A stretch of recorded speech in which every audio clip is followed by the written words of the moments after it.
So how do you see the latest economic package by the government of 1.6 trillion baht would be enough to help in this crisis? Well, to be fair, originally I was hoping to see an open-end kind of ways of using the budget. By that I mean I was looking at the German model. If you look at what Chancellor in Germany has been announcing, she's pretty clear that all the government budgets would be put in the middle to put all the focus and efforts on fighting the virus, both in the healthcare sense of the word and also in the sense of the economic sense of the word. Because as you know, this is a public healthcare crisis first and foremost. But this public healthcare crisis clearly morphs into a giant economic crisis. So in order to tackle the real roots of the problems, they come together. You cannot just separate one from another. So now the budget that was set a year ago is now clearly out of sync with the latest situation of what is going on. So for someone to suggest that it should be maybe take 10%, 15% of the budget, the fiscal annual budget to tackle this virus, I don't think that is sufficient. I think we need to look at this from a very open-minded angle that this problem can be with us for a very long time. And for us to come out of this crisis in a stronger fashion, we need a budget that could tackle the short-term immediate needs, no doubt, of the doctors and nurses to provide them with necessary equipment for them to tackle, whether it's the ventilator, whether it's the N95 mask, whether it's the appropriate venue for them to contain the patient, the COVID patient, whether it's the development of the research and development budget for the vaccine or for the medicines. We don't want to be waiting for Germany or America or China to develop the vaccine for us and for us to wait 3 or 6 months down the road from them. We want to be at the forefront of this R&D where the Thai doctors and researchers are actually second to none. So why can't we be the one who is leading the research and development for this vaccine? So for me, yes, the public health needs much more budget. But also, if you look at this from the fiscal stimulus angle and the fiscal support, as well as the monetary support, we can do much more on both fronts. So you're suggesting a total rethink of how the budget this year will be spent, right? Correct, yes. I've seen a few suggestions from people suggesting to shave off from the budget to do with travel, to do with seminars, to do with outings. Fine, I mean, those need to go away anyway. Those need to be redistributed towards the middle, or emergency budget. But some people are saying we may shave 10% off each ministries. I don't think that's enough. I don't think we need to do that 10%. I think we really need to look hard at this of what is the necessary items of spending. And sometimes that those necessary items of spending doesn't mean shaving 10% of each ministry. It's actually looking at the core of what is needed the most to be spending at the moment, Kun Thepachai and Kun Natha. So for example, clearly, yes, the Ministry of Public Health will need a lot more funding, but even the Ministry of Social Welfare may need much more resources than it originally has provided for by the central government. Typically the Social Welfare Ministry will need to look after the disabled people, the less well-off people, the old age people, old age pensions. And in this time of crisis, where inequality can be even wider, this Ministry of Social Welfare could need even more budget to drive and to help provide a cushion for the less well-off in the society. That's just an example. There could be other ministries, even Ministry of Agriculture, for example, that are already fighting on the front of water management. We're already facing a huge issue on the drought. How do we make sure that the farmers and people in the agricultural sectors who are relatively less well off than most of us, how do we make sure that the products that come out from that sector, that you are seeing plenty of supply coming out? Now it's the mango season, so a lot of mangoes come out. And the traditional market for mango, the South Korea, the China, the Japan. No more. Exactly. There is no more or taking much less. So mango is a fruit that can go away rotten very fast. So besides the preservation and the, processing, the praru, how do we then move up the value chain and provide the right sort of budget for all this moving up the value chain for the farmers and fruit growers as well? So the first thing that the government needs to do now is to sit down and reset the priorities for the countries under these new circumstances, right? Correct ครับคุณเทพชัยครับ setting priority in this crisis time is so important ครับ you've seen already that we're talking as if we're going to war. The Prime Minister has said that we must win victory at all costs, and I think this victory is important because victory could mean that we'll save thousands of lives. You've seen already that the Italians have lost more than 10,000 lives, and the American looks set to follow that trend as well as the Spanish.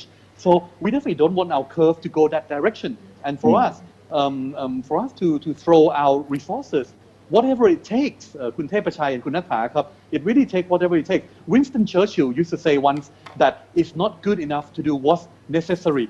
You must do beyond what's necessary and provide the victory.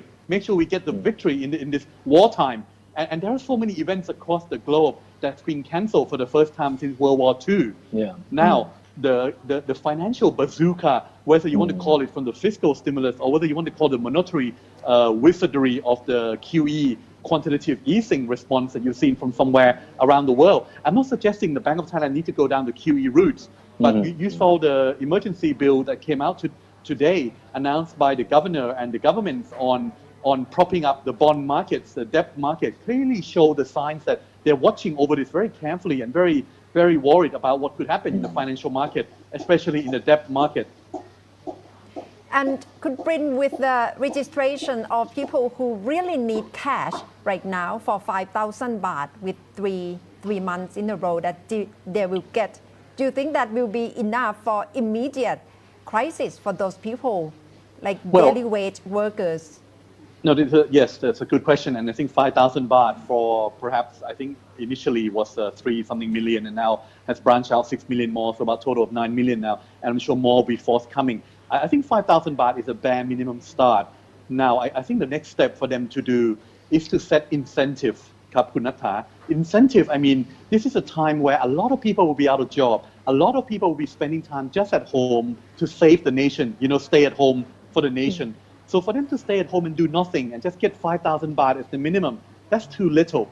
How do you incentivize them to go on to use online tools, for them to increase their skills? Thailand needs more skillful labor, and we need to come out of this crisis sprinting out the block. We don't want to come out as a sick man of Asia or the sick man of ASEAN. We don't want to come out, walking like a little shaken, kapek. We want to be running out of this crisis. So how do we do that? There's a lot of online courses. In fact, the Ministry of Commerce have launched an online course called the Guru, G-U-R-U, and this is through the New Economy Academy at the Ministry of Commerce. So, how do we promote this more effectively? How do we incentivize the people around the country who are out of jobs, who are staying at home, to download these programs, to teach themselves online learning? Ministry of Education, คุณหญิงกัลยา โสพลพานิช the Deputy Minister there has already come out with coding lessons, with artificial intelligence lessons, with various forms of classes online that could be very useful. And of course, abroad, people can look at MIT, Chicago, and various online courses around the world that they could download. But for government in Thailand to be incentivized correctly for people to do that, some people even go to the lengths to say that if per household, if there is no COVID transmission, if they don't have any COVID disease in the next 3 to 6 months, they're entitled to a special payoff. So this is one way perhaps to smartly incentivize people to stay at home, because there's still a lot of youngsters understandably out there partying, out there seeing their friends. There's still some adults who are sneaking out in the curfew hours, doing some things that they should not be doing. So there are various incentives that we could use to entice people to stay at home and do productive things like online education, to retool, reskill, or upgrade the skills of the people, so that when we come out of this crisis, in fact, this could be a great opportunity for the country. Yeah. I mean, it's always disputable as to how much money is needed for this kind of a crisis, right? The 1.6 trillion baht today could be too little or too much. I mean, it depends on how you look at it. But one immediate challenge is that there are now a lot of people who are going back to their hometowns, to the up country, after losing their jobs or having made redundant. And the finance minister today, Kunuttama, said that, maybe these people don't need to come back, because one of our policy is to promote local economy so that there will be jobs for these people. Do you think this is a good approach? Well, I mean, it's always good in normal times as well as perhaps in crisis time that we want to keep the good local people to work to promote and support their local community and be near their homes and their families. That way, the social fabrics of community and family can be stronger. And I do support that. I hope that the local economy can come out of this stronger. But for the local people to stay at home in their provinces and not need to come back to the urbans, you need a long-term strategic thinking of how this could be worked out. And that's why I say sometimes the whole amount of money that you ask a good question, it doesn't, I don't feel to be too picky on the quantity of the money. But actually, we have a lot of ammunition. I call it the bazooka. We have plenty of bazooka left to shoot because we are debt to GDP is what, 42% in Thailand? So there's plenty of room to borrow if we want to increase that side of debt. There are plenty of budgets that can be reshifted that I have talked about, that can be readdressed in this crisis time. So therefore, for us, the issue is not money, but how do we lay out a clear, short, middle, medium, and long-term strategy for us to come out of this crisis? Once we drafted that plan out and the whole integrated efforts that now is centered upon the effort pushed from the Prime Minister and the center that fight against the COVID, I hope that the budget can be utilized to do the things that you mentioned. If you want people to stay at home and push their local economy, there must be credible and good enough income jobs for those people, whether it's in the agricultural sector. You know, we need people to dug up more canals and more gambling, more reservoir for the water per each plantation. So that needs to be done in the agricultural sector. We needed more people perhaps in the services sector, in the local community tourism, for those people to go back and develop their own local community-based efforts. So maybe they can do that. We need people perhaps to be more on the front footing for local innovation of how they would process the agricultural products to move up the value chain. You know, we could look at ways of utilizing the online platform of how they can work from home now that people are more familiar with using Microsoft Teams or the Facebook that we're using, you know, or the group line call or Zoom program. There are various tools that people can actually work from home, do e-commerce, do online businesses. And I think this is going to change the way people live and work. Yeah. Kun Prinn, I asked this question to you before, but I'll ask again. How do you see this crisis? And when you compare with Tom Yam Goong crisis in 1997, how are we going to come out of the two crises differently? Yes, I mean, this is a very different crisis because in 1997, Tom Yam Goong, the people who hurt the most were people from the bigger guys, the upper echelon of the society, the corporates, you know, that were hurt because of the huge amount of private sector debt and a huge amount of leverage that was put on in the corporate sectors and the bigger guys. This time round, the people who are hurt the most are the most vulnerable, the smaller guys, upcountry, the SMEs, small, medium enterprises, the startup, the social entrepreneurs, you know, people who are relatively the individuals, you know, who the household debt, which is already high, those are the guys who are suffering the most, you know, who are working part-time, who have the jobs, relatively less job security. So the way we're going to come out of this, you're going to see differences in the way we tackle it because this time round, we need to provide more social infrastructure for these people. You know, clearly we'll fail them on the public health front. Clearly we'll fail them on the social welfare front. Clearly we'll fail them from the educational front in the longer term. So how do we look at this in a holistic way, in an integrated effort from the bird's eye view and come out of this that we need a more long-term strategic planning? I don't want to use the word the national strategy 20-year plan, but a country, any country who is going to be successful in the longer term to reduce the level of inequality in the society and bring about a more equitable, long-term, sustainable development growth that you are aware of. You know, there's 17 goals of UN Sustainable Development Goals. Any country who wants to achieve those goals, you need a long-term strategic plan to grow. And Thailand has that, but many critiques sometimes play too much politics around the national 20-year strategy.